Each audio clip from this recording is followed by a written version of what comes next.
Good day, Industrial Advisor listeners, and thank you for tuning in. If you have not subscribed, please do so by clicking subscribe wherever you podcast. Click the like button and hit the bell if you want notifications of when we put up new content. Leave us a comment about anything we discuss here today or general comments about the show. Now, let's get into it.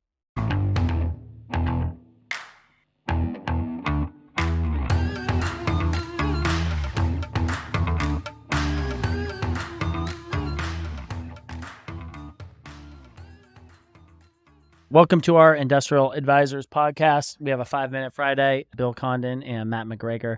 Today's topic for our 5-Minute Friday is the owner-user market. Love this topic. Yeah, it's a good one because it's been relevant our whole careers. Yep. And just a little bit of history on it. So owner-user market, we talk owner-users, that's when the company buys a building for their own use, right? And when we started out in the industry, there was a pretty big gap between what users would pay and what investors would pay. It used to be $10 when I started.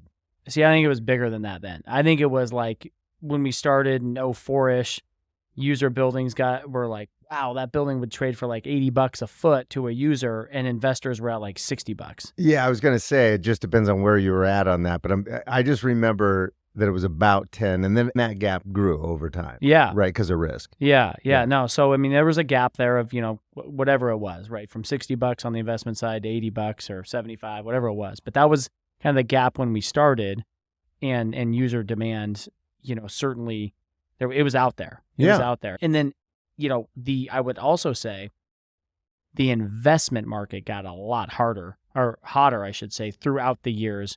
And then it started catching up because there was so much demand. There was cap rate compression. And so investors started catching up to users quick. Yeah, I would say, so I came into this industry late 2004. And by 2005, I was selling a lot of user buildings. And I would say that capped, like my biggest year was 7 and 8.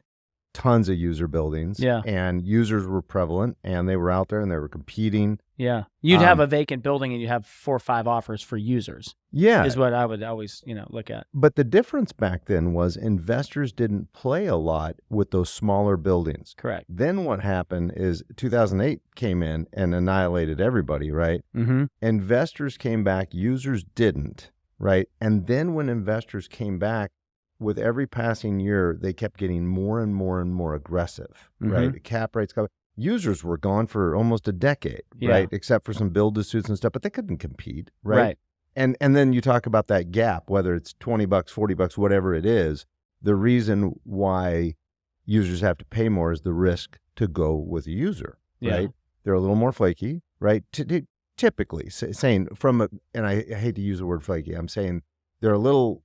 A buyer or seller would have some insecurities about picking one because they have to get financing, or they don't see environmentals like institutions do, right? Yeah. Well, the institutional groups, that's what they do for a living. They buy buildings. That's right. Users may buy a building every 15, 20 years. It may be their first building that they buy. That's right. So there is more risk from that standpoint. More emotionally charged. Yeah. I mean, what's interesting is the user market is active right now. And I say that it's because, back, baby. Yeah, we've had multiple buildings that we've launched over the last, call it 90 to 120 days, vacant or some soon to be vacant. Mm-hmm. And that there is a gap now still between, users are paying more than where investors are. Part of that has to do with debt, but we're selling a 95,000 footer vacant that we had interest from investors and a user. We're selling it to a user. Yep. We have a 70 out right now that we're getting action on both.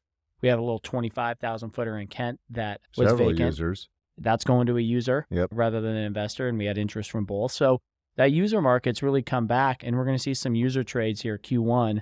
That'll be nice to see and really good volume.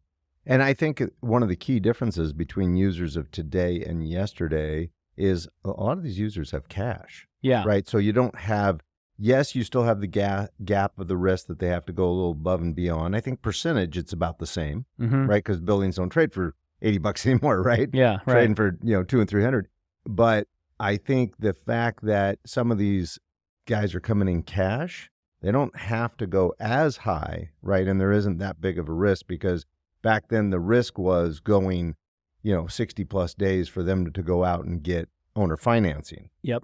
Right. Yeah. So it's nice to see that user market back. And honestly, on some of those buildings, offers from both, right? That's right. Investors and users. So let's close this out. What do you think 24 has in store on the user market, other than the buildings we've already talked about?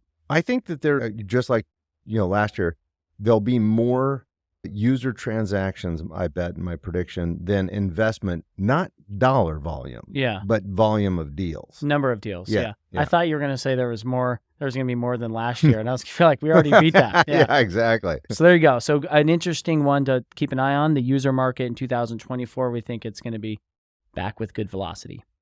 Thanks for listening. Thank you.